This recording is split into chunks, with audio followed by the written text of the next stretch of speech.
अस्सलाम वालेकुम मेरे प्यारे बहन भाइयों, मैं खैरियत से हूँ। उम्मीद है कि आप भी बिल्कुल ठीक होंगे। तो मैं आपको ये बताना चाह रही थी अपनी वीडियो में, मेरे वीडियो में बताने का मकसद आज ये था कि मैं अपनी बेटी का सूट लेके आई हूँ। ये मैं ना 1500 रुपये का अपनी बेटी का सूट लेके आई हूँ और एक ही बार धुलने से ये बहुत खराब हो गया। इसका कलर बहुत, ये 1500 रुपये का सूट है, ये आपको लग रहा है ये इतना गंदा हो गया, इसका कलर बिल्कुल खराब हो गया।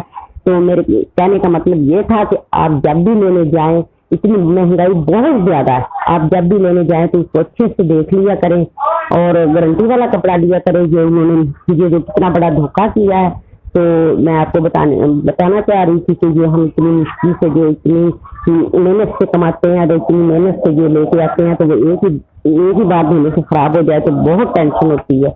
आज आपको बता रही हूँ कि इसी वजह से मैं भी बहुत टेंशन में हूँ। आप मत टेंशन लीजिएगा, अच्छी तरह देखिएगा और किसी गारंटी वाली दुकान से, अच्छी से, म्यार वाली से खरीद के अपनी खरीदो फरोख्त कीजिएगा। बस मेरे इस वीडियो में यही बताने का मकसद था। आप मेरी वीडियो को लाइक और सब्सक्राइब जरूर कीजिएगा। आपका बहुत शुक्रिया। अल्लाह हाफिज़।